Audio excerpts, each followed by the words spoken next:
আজকে আমি আপনাদের এই ভিডিওর মাধ্যমে দেখাবো যে কিভাবে আপনার একটা মোবাইলের মধ্যে আপনার দুটো হোয়াটসঅ্যাপ কিভাবে ব্যবহার করবেন। তার জন্য আপনাদের সবার প্রথমে মোবাইলটিকে ওপেন করতে হবে।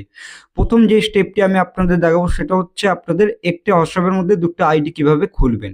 সেটা করতে হলে পরে সবার প্রথমে আপনাদের হোয়াটসঅ্যাপের যে অ্যাপটি রয়েছে হোয়াটসঅ্যাপ অ্যাপটিকে ওপেন করবেন। হোয়াটসঅ্যাপের অ্যাপটিকে ওপেন করার পর উপরের দিকে এই থ্রি ডট অপশন, এই অপশনে ক্লিক করার পর এখানে সিম্পলভাবে দেখতে পারবেন আপনাদের সেটিংসের আইকন, এই অপশনে ক্লিক করবেন। এই সেটিংস লেখা থাকবে, এই অপশনে ক্লিক করবেন। ক্লিক করার পর এখানে সাইডে দেখবেন আপনাদের প্লাসের আইকন থাকবে, এই অপশনে ক্লিক করবেন।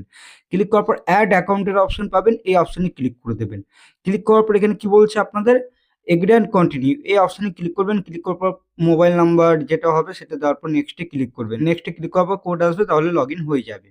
তখন কিন্তু আপনার অ্যাকাউন্ট সুইচ করতে পারবেন। এটা হয়ে গেল আপনাদের একটি ফোনে আপনার দুটো হোয়াটসঅ্যাপ আইডি খুলতে পারবেন। এবার দ্বিতীয় নম্বর যেটা বলবো সেটা হচ্ছে আপনারা আলাদা আলাদা অ্যাপে ব্যবহার করতে চান। সেটার জন্য আপনাদের কি করতে হবে? সিম্পল যে কাজটি আপনাদের সেটা হচ্ছে মোবাইলের সেটিংসটিকে আপনাদের ওপেন করতে হবে। এবার মোবাইলের সেটিংসের মাধ্যমে দেখাচ্ছি আমি। এই অপশনটি ক্লিক করবেন। ক্লিক করার পর এখানে কোথায় যাবেন? অ্যাপস এর কাছে চলে যাবেন। এই অ্যাপস অপশনে চলে যাবেন বা অ্যাপস ম্যানেজমেন্ট থাকবে। এবার অ্যাপ ম্যানেজারের এখানে যদি ক্লিক করেন তাহলে এখানে এরকম দেখাবে। এখানে অ্যাপ ক্লোন পাবেন বা অ্যাপ আপনাদের ওখানে ডুয়াল অ্যাপসের অপশন পাবেন।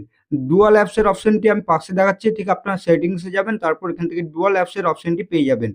এবার আপনাদের অন্যান্য মোবাইলে অন্যরকম সেটিংস থাকবে। এখনকার মোবাইলে দেখবেন অ্যাপ ক্লোনের অপশন, এই অপশনে ক্লিক করবেন। ক্লিক করার পর এখানে হোয়াটসঅ্যাপের অপশনটি ক্লিক করবেন বা আপনারা ফেসবুক করতে পারেন। আমি যেহেতু হোয়াটসঅ্যাপ করছি, তারপর এখানে দেখতে পারবেন এটা কিন্তু ক্লোন হয়ে গেল।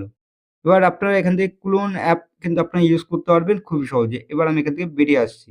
এবার আসার পর এটা কি হয়েছে কি হয়নি সেটাও আমি আপনাদের এখানে নিচের দিকে দেখানোর চেষ্টা করব। এখান থেকে দেখতে পারবেন আমার এখানে দুটো কিন্তু হোয়াটসঅ্যাপ হয়ে গেল। এখানে একটি আছে আর এখানে দেখতে পারবেন আরেকটি অ্যাপ কিন্তু এখানে হয়ে গেল। ঠিক আপনার এরকমভাবে একটি মোবাইলে দুটো আপনার হোয়াটসঅ্যাপ অ্যাপ কিন্তু ব্যবহার করতে পারবেন।